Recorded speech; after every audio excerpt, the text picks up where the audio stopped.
There we go. There we go. All right, 2025. What a year. Late as always. Will these videos ever be on time? One for the philosophers. I have a monitor. I should eyeline. That's better. I'm going to run through my top 10 favorite movies that I saw in a theater for 2025.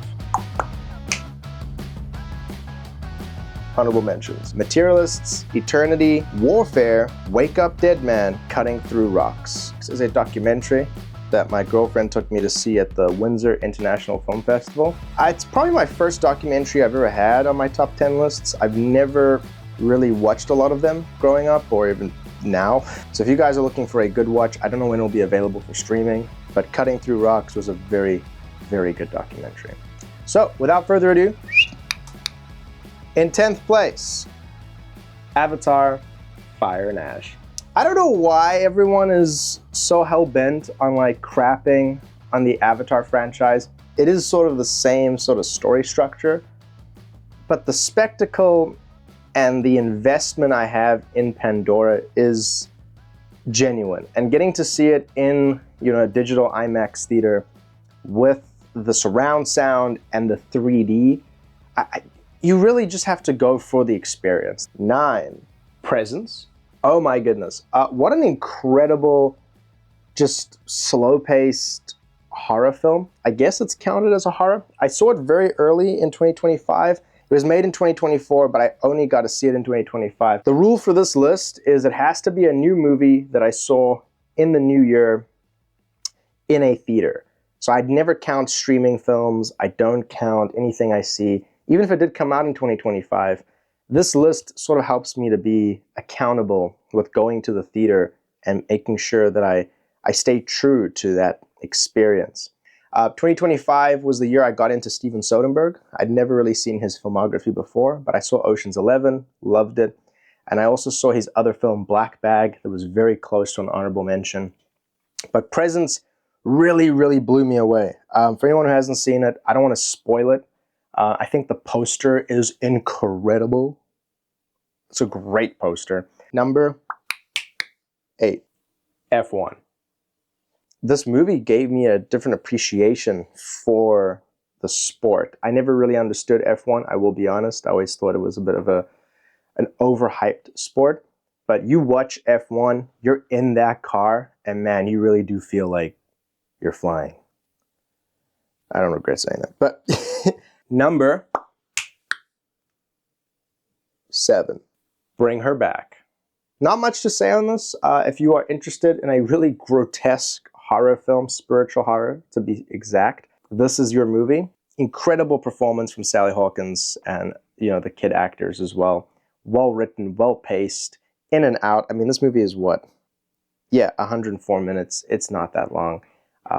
Definitely a fun one. I don't know how many times I will revisit it, I will be honest. I am still a bit, arm's length with the horror genre, just because it's heavy stuff. Like, it's heavy stuff, I can't just put this on every day. But I still really enjoyed it. And I think that's a testament to the filmmaking, that I have such an admiration, but also a hesitation to revisit because of the experience and how teeth-gritting it was. Number 6. Superman. The Superman movie was probably my favorite movie of the summer. I think I saw it a total of... I saw Superman 3 times in theaters. There's a lot of heart. There's so much heart. And James Gunn did an incredible job with making you sympathize and admire Superman. Again, Clark Kent. He saves a squirrel. He saves a squirrel. He saved a squirrel. That's Superman. Number 5. I have to open my phone back up. That's so embarrassing. Frankenstein. I saw Frankenstein twice in theaters. Loved it. I'm a huge Guillermo del Toro fan. Any of my friends will tell you that. Again, the craft, the filmmaking, it's unbeatable.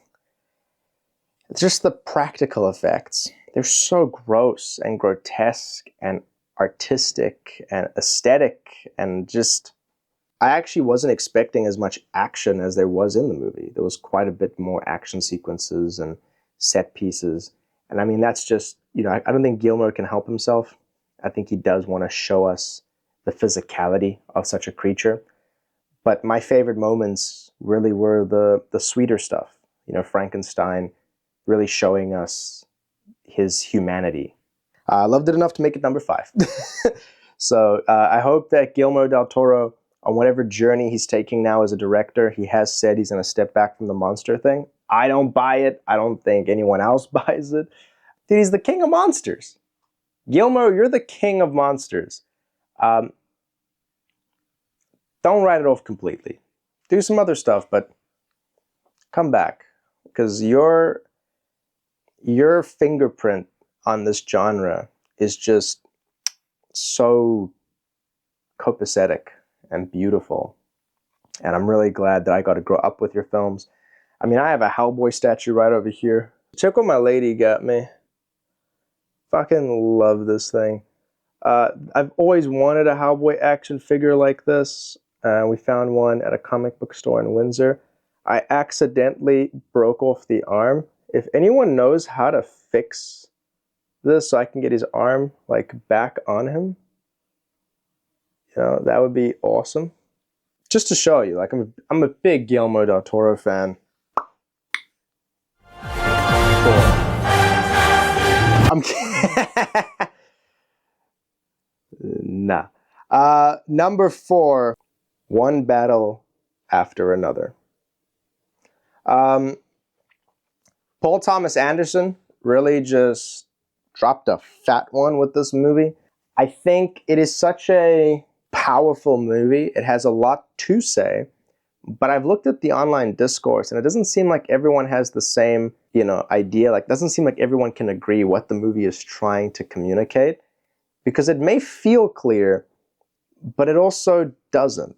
And I actually flew to New York City to see this in VistaVision. I got to see it in the, you know, this famed film format that hasn't been used since like the 60s or something. And all I have to say is there's a couple of video essays I watched, like a 3-part video essay. I can't remember who did it. I might tag them in the comments so you guys can go check out those video essays. I think they did a great job on breaking down the film, because even after the movie, all this time later, I still don't think I'd really understand what Paul Thomas Anderson was trying to communicate. But I enjoyed the movie. I really, really enjoyed it. 3, Marty Supreme. I really, there's not much to say. I personally can see Timothy winning Best Actor for this. I didn't think we would be having a Timothée Chalamet Best Actor conversation so soon after the Bob Dylan movie. But it's really hard to deny how fucking phenomenal he is in this movie. It's about ping pong. It's Timothée Chalamet. It has the craziest list of cameos of celebrities you probably wouldn't even recognize right off the bat. But just, I had a blast, and clearly one Safdie brother has the most sauce. I think it's a very powerful magnifying glass on the person who feels that their dream is paramount and they have to chase a goal no matter what. Chase it, by all means. Chase and do whatever you can. Fight tooth, bone, and claw. But if it is going to ruin other people's lives, personally, from the bottom of my heart, with every deep consideration I could ever possibly give, fuck your dream. 2. Weapons. Oh, bro. Oh my God. This movie, I'm not going to spend too much time on this. It's fucking awesome. Your Weapons watch. How many times did I see this? I saw it twice. Your first watch of Weapons is so important because you haven't seen it yet. You know, it's... Duh. But man, that first watch is just so much fun. That first watch is so much fun. And the second watch is still like a great time. But Your first watch of Weapons is always going to be a blast. I loved it. It is my second favorite movie of the year for a reason. It's the kind of horror movie I want in the summer.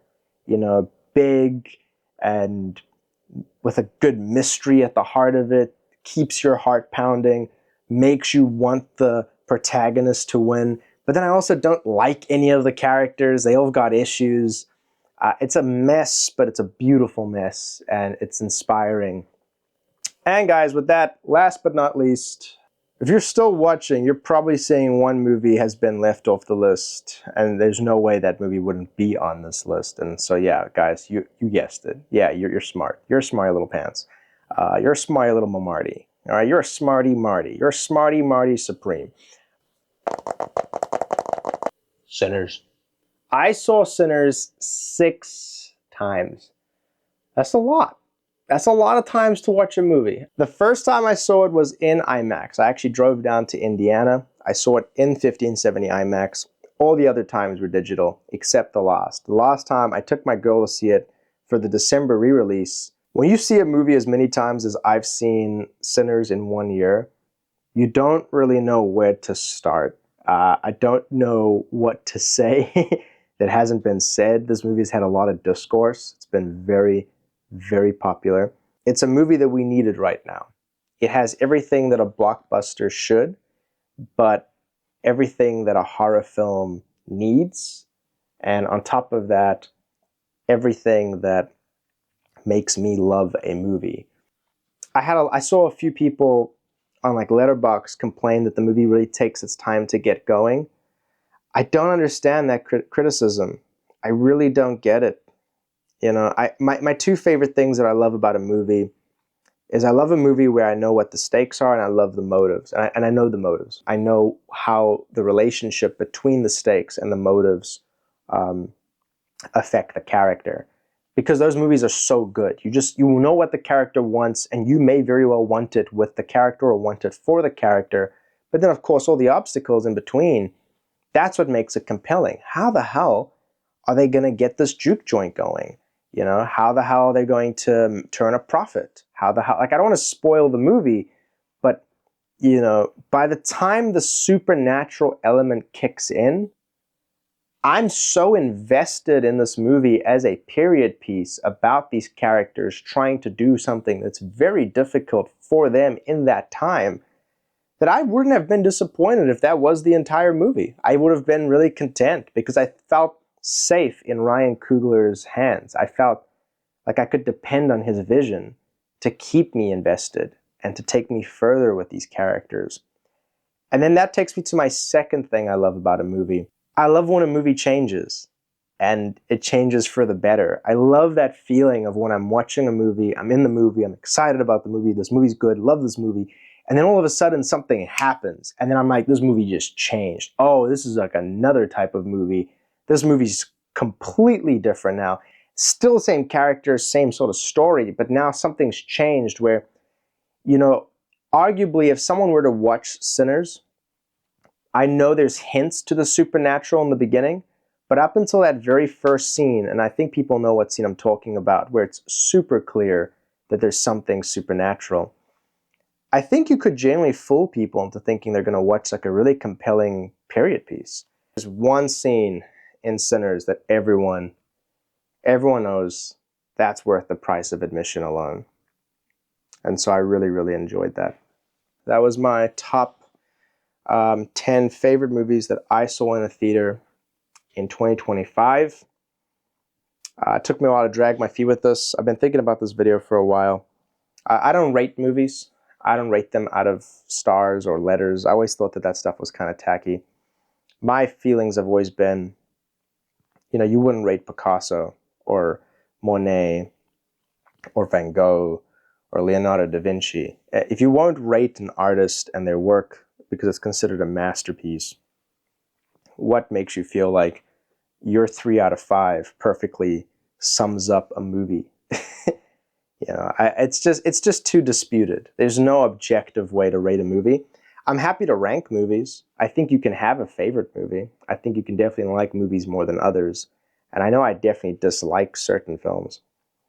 But I just, if you look at my letterbox, I never rate movies. I don't have the time for that. But I do definitely, I heart them if I like them. Bare minimum like them, they're getting a heart. No heart, just wasn't my thing. Just wasn't my thing. Doesn't mean it's bad, just wasn't my thing. I am excited for this new year. 2026 is shaping up to be pretty wild. New Spielberg movie, that's pretty much the number one thing on my mind right now. I said it before, I'll say it again, it is impossible to watch everything that comes out in a year, but that doesn't mean we shouldn't at least try. What better way to prove that it's impossible? At least you tried. Bye.